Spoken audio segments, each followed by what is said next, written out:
What up, anime fans? It's Gozen. And Kid Kai. And we're here to talk about episodes. I have no idea. Like, I don't know, like 50 and 51 or something. Or is it 52 and 53? We'll figure it out. We'll figure it out, yeah. Anyways, I think it's 51, 52. Oh, it doesn't matter. Not important. Anyways, so I gotta say, this has been some crazy episodes. Like, oh my god. Yeah, you can say oh my god again, can't you? What do you mean? I know you just like Mai as a character. Yeah, so Kid Guy's pointing to something relevant here. Mai, if you guys been following our weekly episodes and our bi-weekly episodes, you'd realize that Mai, was my favorite character. And when she died, I hated it, because I love the romantic plot between Trunks and future Mai, and I just hated it that Mai was dead, and I like Mai even more than Trunks, really. And so when we thought Mai was dead, which I mean, I don't know, it was pretty clear at one point that she was dead, it seems so. And maybe some people will be like, hey man, I don't like that they brought her back, it's kind of cheesy. But then again, it is Dragon Ball. I don't care. I love it that she's back. That's what I'm happy about. I'm happy to see future Mai. I like the backstory that the newest episode gave about her. And I thought it was excellent. The fact that she was back, man, when she woke up at the end of the second last episode, I went crazy. I was so happy. Yeah. And even the Goku's fighting was so interesting, and even all this talk of time travel and the theory of time travel, we're really getting some solid sci-fi theory here in the Dragon Ball Super universe. I gotta say, I think these last two episodes were written better than any of the previous episodes, except maybe excluding some of the movies. Yeah, I like them. I don't know if I like them maybe as much as I did when Goku was fighting Hit in the tournament. That was pretty epic, but yeah, they're good. I like it. One thing I want to talk about is I think Black Goku's might be slightly exaggerated how powerful he is. What do you think?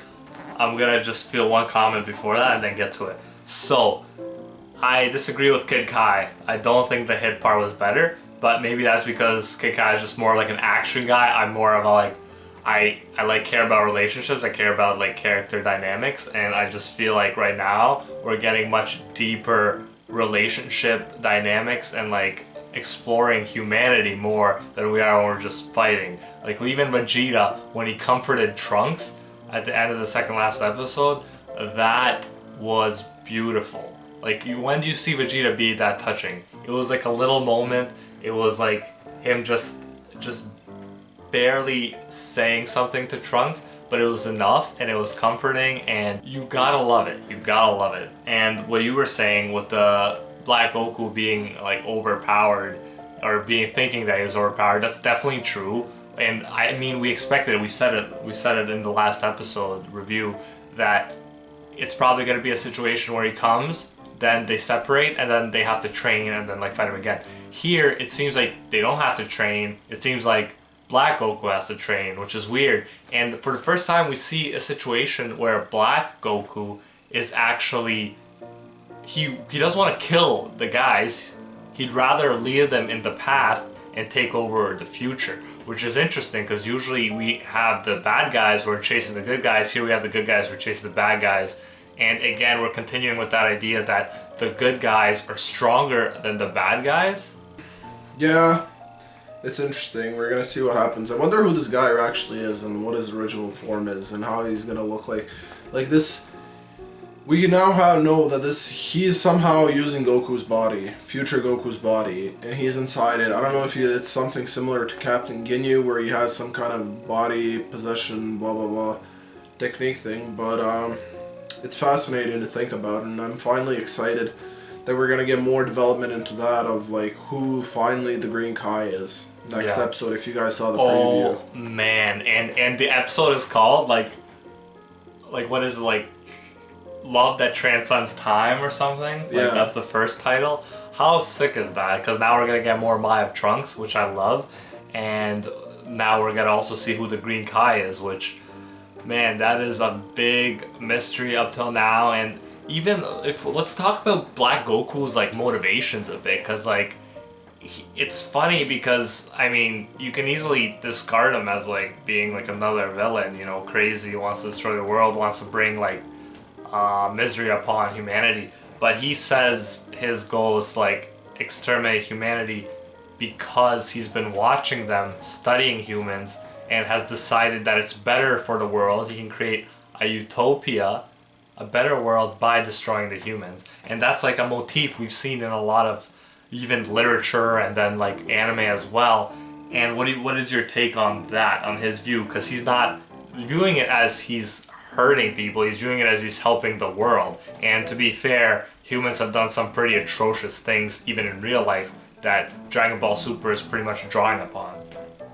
Yeah, it definitely makes you question who the villain is. Like, it's kind of hard to compare to anything in real life because we don't have any aliens coming to Earth threatening to destroy us because we're kind of cancerous to our own planet. But like, it's interesting because like you said, he doesn't have any motivation like the way Frieza did, the way Cell did, the way Majin Buu did. You know, it's even different in Beerus. Beerus was definitely also a different type of villain than like the three main ones from Dragon Ball Z. But like, it's interesting. I like the aspect of like it's gonna develop more. Are we good? Are we bad? It's gonna make us question ourselves. You know what I mean? Like, is he actually doing something that's right? Or maybe is he maybe a bit crazy to go along with it? You know what I mean? Like, definitely. Like, you know, he sees definitely things from a different view because he's somehow connected to Kais and gods, and he has a much deeper and profound understanding of how the universe works. But then again, you can also ask the question, like, who's he really to judge humans? You know, he's not the god of destruction. He's not a Kai of creation that we know of so far, but I'm sure he'd be a lot more powerful if he was a god of destruction. It's like, yeah, it's like Death Note. He's the Light Yagami of this show right now, and I mean, you know, a lot of people rooted for Light Yagami, so we have an interesting situation, and at least it's not black and white anymore, because most superhero, like, I mean, super villain in Dragon Ball Super, in Dragon Ball Z, kind of the motivation was stupid. It was like to be the strongest or to wipe out humanity for no reason, or to increase their empire like Frieza, or just Boo was like, you don't know, like he doesn't even know what he's doing. Boo's just a brainless monster that's designed for destruction. Exactly, but this is like real, it's like motivation, like we don't get that a lot, and this is what I'm saying, like this arc is bringing in higher writing, like it's bringing in better writing, and it's not just relying on the fighting, which I like. Yeah. I agree. Like, their motivation was always one-dimensional in Dragon Ball Z in terms of maybe not so much Frieza because he was like some kind of like a galactical like tyrant pirate slash thing, but even he was kind of like one-dimensional. You know, just conquer everything, kind of flex my might across the universe or galaxy. And, definitely. You know, Cell was just like you know, he may have been from arguably the best saga in the whole thing, but he was just the.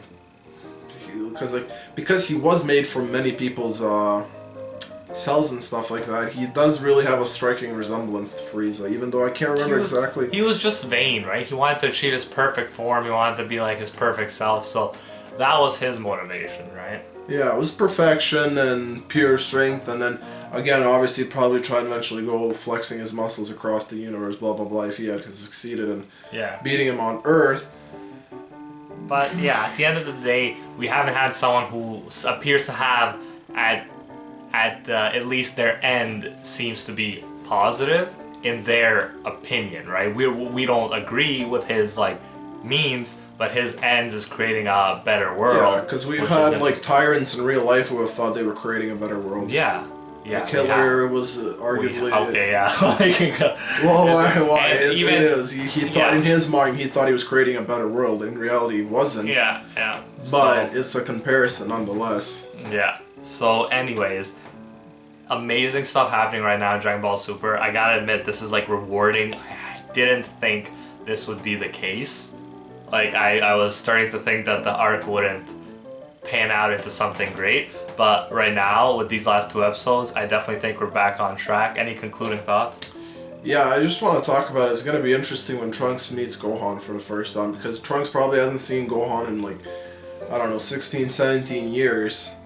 Like he saw him, like he saw him, you know, when he was a teen, but like, you know, now he's seeing an older also version of Gohan, because like for the Gohan in his future, Gohan was older than him. You know, this is his teacher, his mentor, his best friend. You know, this is arguably his deepest relationship that he's had with anybody.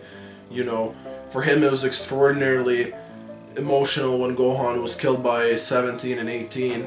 And, you know, that triggered his original Super Saiyan transformation. You know, it kind of kicked things off for the Cell saga back in Dragon Ball Z, you know, and the dynamics now. He's going to see that Gohan's the Great Saiyan, man, a big turd, you know what I mean? This character that's No. I feel like all positive stuff here. I feel like this is great. I feel like Gohan's coming back into this. He's coming back into the mix. This is exactly what we asked for before the arc. See more of Gohan. And it seems like we saw him turn Super Saiyan. It seems like he's going to be training. And I'm very excited to see. I know there's going to be some comedy with the Great Saiyan, and they're showing him. That's got to be funny. Like, we'll see, yeah. Like, maybe he's going to be a bit surprised that, like, is this really my Gohan, you know? Because, like, Gohan never became the Great Saiyan, man. Again, that would be them responding to fans, and like they've been doing that a lot, and like to fan theories and to just fan opinion in general. They've been like kind of like self-reflexively joking about it, so that may be one of these moments, definitely. Oh yeah, for sure. Alright guys, that's it for this week's reviews, and this has been Gozen and Kid Kai. And we'll see you later, Space Cowboys.